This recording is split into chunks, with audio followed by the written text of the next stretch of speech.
Halo guys, kembali lagi bersama saya Azu di channel Azu9 Review. Nah, kali ini mari kita lanjutkan alur cerita si bodoh keturunan klan Gacor dan season kedua part ketiga. Mari kita mulai. Di Six Noble House, wilayah keluarga Barkus, terlihat jika beberapa penjaga sedang membicarakan sesuatu, karena nyatanya mereka sedang memperbincangkan kepala keluarga yang baru. Terutama semenjak ia menjadi kepala keluarga, apa yang dilakukannya hanyalah mengurung diri dan minum-minum. Jadi, apakah di saat-saat ini ia tidak menyadari jika dirinya sudah menjadi kepala keluarga? Namun mau bagaimanapun itu, para penjaga sendiri tidak terlalu mempedulikannya, karena bagi mereka yang mau pergi, mereka telah meninggalkan wilayah keluarga Barkus. Jadi, apalagi yang bisa dilakukan di wilayah yang penuh dengan hutang ini? Bahkan para knight dan pelayan yang telah melayani keluarga Barkus selama beberapa generasi, telah pergi meninggalkan wilayah ini. Dengan sisi buruk dari kepala keluarga Barkus saat ini, para penjaga hanya bisa membicarakannya dari belakang. Namun mengalihkan hal itu, seseorang bertanya, karena bukankah sebelumnya klan Ragnar mengirimkan bala bantuan? Hanya saja meski penjaga itu mempertanyakannya, yang lain membalas jika mereka hanyalah bajingan yang hanya menumpang saja. Bahkan awalnya mereka berjanji akan mengurusi patroli malam di wilayah Barkus. Tapi setiap ia memeriksa orang-orang itu, mereka selalu saja mabuk-mabukan. Jadi sepertinya orang-orang itu bukanlah bala bantuan, melainkan orang-orang yang dikirim oleh Ragnar agar wilayah Barkus lenyap dengan cepat. Dan dengan jawaban seperti itu, si penjaga yang mencoba mencari informasi, ia merasa senang. Karena sepertinya wilayah Barkus benar-benar telah bobrok.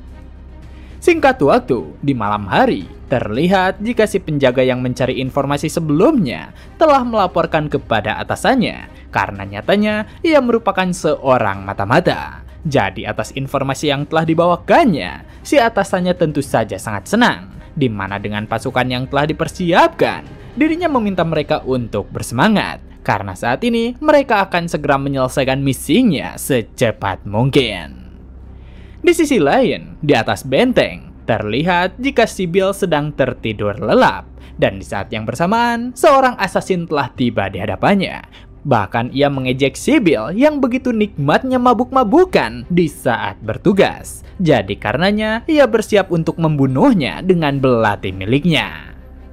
Kembali ke beberapa waktu yang lalu, ketika Theo meminta operasi independen terhadap Julius, ia berkata jika operasi independen tidak diizinkan selama masa perang, karena operasi tempur merupakan prioritas utama, dan dirinya juga takkan bisa membuat pengecualian meski bagi Theo sekalipun. Namun Theo yang membawa dokumen tambahan, ia berkata jika hal ini ada kaitannya dengan perang, yang mana di saat Julius mendapatkan dokumen tersebut, dirinya benar-benar terkejut karena apakah yang ditulis di dalamnya benar, di mana Theo menjelaskan jika saat ini wilayah yang menjadi target Rivan adalah Kastil Harman dan Dataran Tinggi Tengah. Tapi itu hanyalah pengalihan, karena target mereka yang sebenarnya adalah kepulauan terapung Archipelago dan wilayah Barkus. Mendengar penjelasan dari Theo, Julius merasa jika ini semua cukup masuk akal. Dan melihat pergerakan dari orang-orang Black Skull saat insiden penyanderaan Guild Ceres, terlihat jelas jika mereka bersekongkol dengan Roivan. Selain itu, dulunya Black Skull merupakan federasi maritim kepulauan terapung Archipelago, yang mana itu menjadi tempat mengalirnya semua uang kekaisaran. Dari apa yang dikatakannya, Julius mulai mengerti asal dana perang yang dimiliki oleh klan Roivan, dan Theo membenarkan hal itu. Tapi selain itu, ia lanjut menambahkan, dengan lokasi pulau yang strategis, itu hanya akan menjadi ancaman yang lebih besar bagi klan Ragnar. Itulah mengapa prioritas yang seharusnya dilakukan pada masa perang ini adalah memperkuat wilayah Barkus yang terabaikan. Meski Roivan juga telah memusatkan pasukan yang cukup besar di Kastil Harman dan Dataran Tinggi Tengah, Ragnar juga sudah menempatkan pasukan untuk merespon pergerakan mereka. Lalu karenanya, Ragnar tidak memiliki pasukan lagi yang tersisa. Jadi karenanya, Theo menyadari jika Ragnar tidak boleh mengabaikan titik-titik strategis seperti ini. Itulah mengapa dirinya meminta hak operasi independen untuk memperkuat wilayah Barkus, serta menyelidiki mereka yang diduga mendanai persenjataan Troyfan, karena dirinya ingin melihatnya secara langsung. Dengan semua perkataan yang masuk akal, Julius tersenyum senang, karena dirinya mengerti tentang apa yang Theo incar, yang mana pada akhirnya ia mengizinkan Theo untuk melakukan operasi independen. Karena dengan operasi yang terkait dengan perang, seharusnya hal ini tidak akan menjadi masalah. Tapi Julius juga memperingatkan Theo untuk jangan terlalu memaksakan diri. Dengan izin yang didapatnya, Theo mengerti akan peringatan dari Julius, di mana karenanya ia mulai meninggalkan ruangan. Sedangkan Julius yang masih di dalam ruangan, ia menyadari jika dokumen yang diserahkan oleh Theo merupakan informasi yang sangat rahasia. Tapi dengan Theo yang memberitahukan dirinya dan bukan memberitahukan informasi seperti ini pada Black Dragon yang lebih ahli soal intelijen, itu artinya Theo berencana untuk mengambil tindakan sendiri. Dan karenanya ia menyadari jika izin yang Theo inginkan hanyalah sekedar formalitas. Tapi meski begitu, Julius menjadi semakin senang. Karena jika Theo orangnya, dirinya yakin jika Theo pasti sudah memiliki persiapan yang sangat matang. Kembali ke saat ini, di saat Sybil hampir ditikam, tiba-tiba saja sebuah botol langsung menjatuhkan belati si assassin. Yang mana ketika botol tersebut pecah, si assassin benar-benar terkejut. Karena apakah ini merupakan jus jeruk? Dan Sybil yang melihat keterkejutan si assassin, ia hanya menertawakannya. Karena sedari awal dirinya tidaklah mabuk. Jadi karenanya, Sybil langsung melancarkan tebasan yang mengakhiri si assassin itu. Singkat waktu, terlihat jika Sybil telah berkumpul kembali dengan yang lainnya, di mana nyatanya mereka telah mengalahkan para assassin yang mencoba menerobos dinding. Dan karenanya, apa yang perlu mereka lakukan selanjutnya adalah menyalakan suar. Di saat Sybil bersiap menyalakan suar, ternyata salah seorang assassin masih sadarkan diri. Jadi karenanya, assassin itu bersiap untuk menikam Sybil. Dan karena pergerakan yang mengejutkan itu, baik Sybil dan kedua yang lainnya benar-benar terkejut. Hanya saja apa yang selanjutnya terjadi, si assassin langsung terpenggal oleh pergerakan cepat dari Navan. Di mana Navan yang telah turun tangan, ia bertanya kepada kelompok Sybil, apakah mereka tak bisa sedikit serius? Karena jika mereka terluka, dirinya tidak mengerti lagi harus bagaimana cara menghadap kepada tuannya. Mendengar peringatan itu, Sybil dengan gugup berkata jika dirinya akan lebih berhati-hati. Tapi selanjutnya, Navan berkata jika dirinya hanya sedikit bercanda. Jadi karenanya ia meminta mereka tetap santai. Yang mana karenanya, Sybil pun berkata dengan serius. Karena jika dirinya diizinkan untuk santai, apakah tidak masalah jika Navan sendiri yang menyalakan apinya?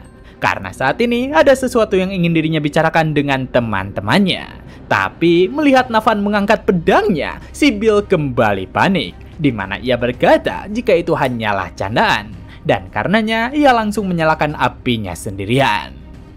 Dengan api yang telah menyala, terlihat para penjaga benteng Barkus telah bersiap dengan panahnya. Dan Navan yang memperhatikan ke bawah benteng, ia benar-benar tak percaya jika apa yang ada di hadapannya sesuai seperti apa yang telah tuannya beritahukan.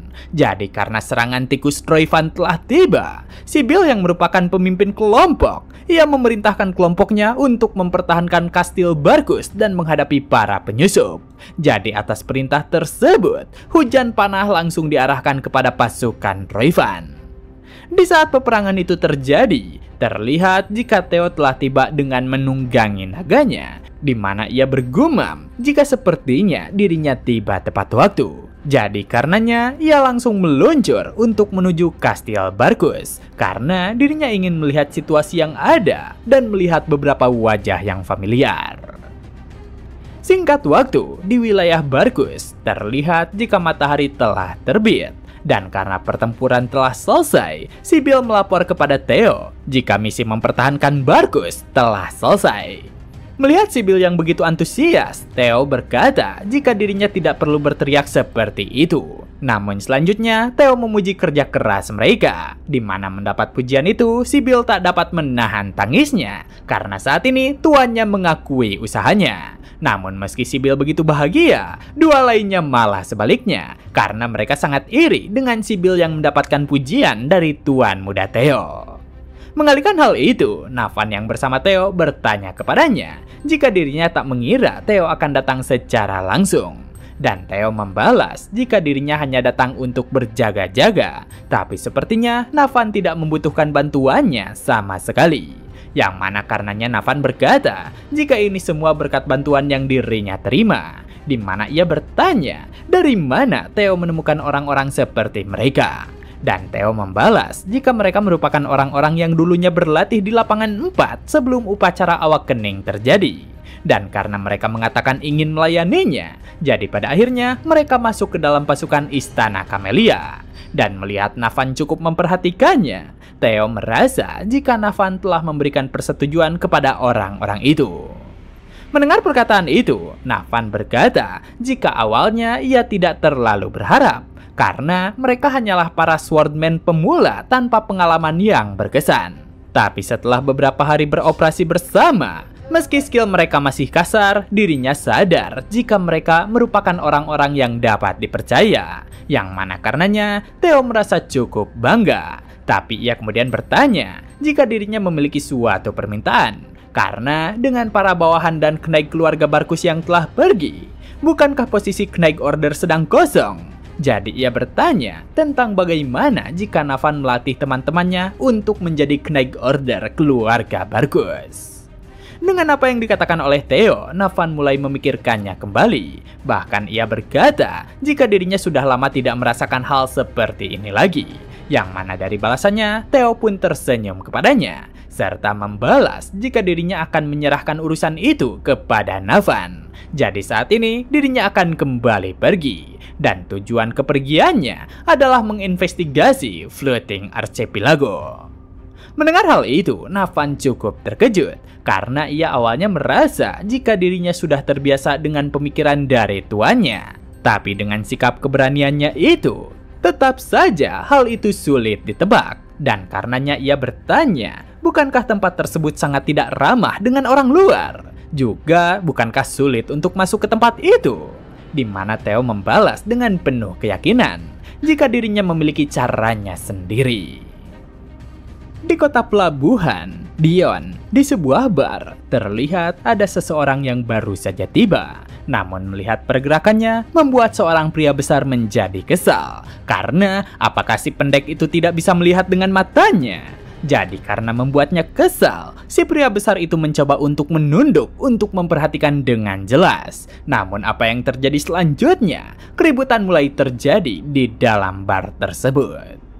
Di sisi lain, di dalam bar yang ramai, terlihat ada sebuah ruangan yang cukup formal, di mana seseorang melaporkan kepada tuannya jika mulai tanggal 15, Floating Archipelago akan secara rutin menyetok bubuk mesiu dan baja ke Troyfan sebagai upeti. Dan semua biaya akan dihitung sebagai biaya sewa dari Dragon Sword.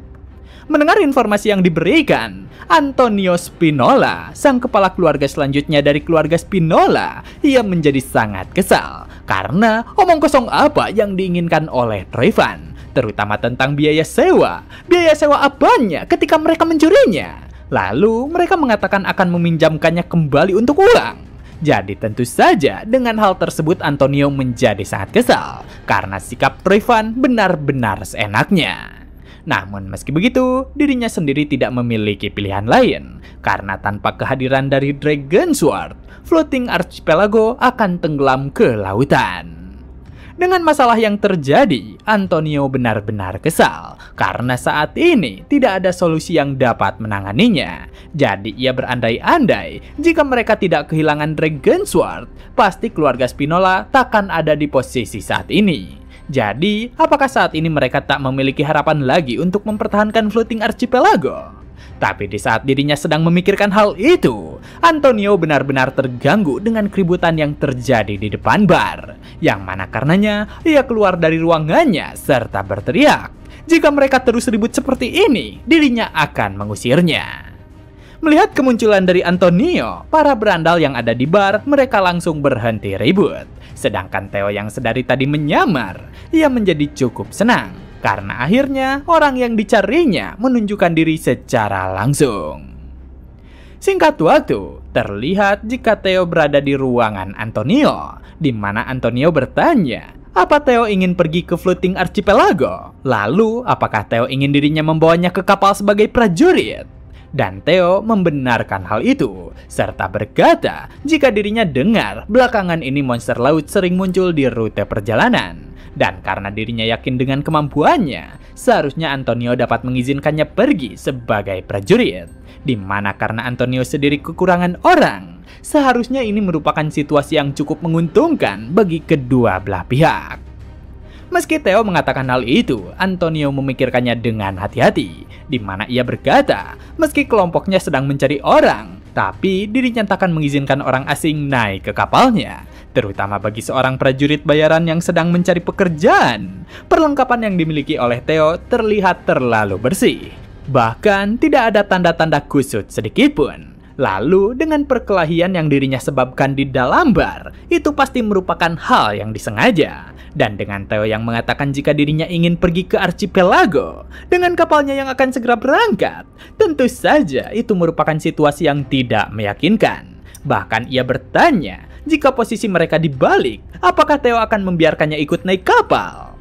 Dengan perkataan serius dari Antonio, akhirnya Theo menyerah menggunakan cara seperti itu, yang mana ia berkata jika dirinya akan membicarakan ke inti pembicaraan. Jadi karenanya Theo mengungkapkan jika dirinya mengetahui tentang Antonio Spinola yang merupakan ketua Black Skull, ketua dari kelompok perlawanan bersenjata yang berjuang demi kebebasan Floating Archipelago. Jadi ia bertanya tentang bagaimana jika mereka berdua membuat kesepakatan. Dengan identitasnya yang terungkap, Antonio menjadi cukup kesal karena bagaimana cara Theo mengetahui hal itu. Tapi Theo membalas jika seharusnya Antonio bukan menanyakan hal itu, melainkan ia harusnya bertanya tentang apa saja yang dirinya ketahui. Karena seperti contohnya, ia mengetahui Dragon Sword yang sangat Antonio dambakan itu. Mendengar hal itu, Antonio menjadi sangat kesal karena ia merasa jika Theo merupakan anjing milik Troyfan. Namun, Theo memintanya untuk tenang, serta berkata jika dasar dari kesepakatan merupakan ketenangan. Dan Antonio membalas meski ia mencoba memikirkannya dengan tenang, tapi tetap saja hal ini terasa tidak masuk akal. Karena jika Theo bukan dari Troyfan, tak mungkin dirinya akan menyebutkan Dragon Sword. Tapi di saat berikutnya, Theo bertanya bagaimana jika dirinya mengatakan memiliki Dragon Sword itu.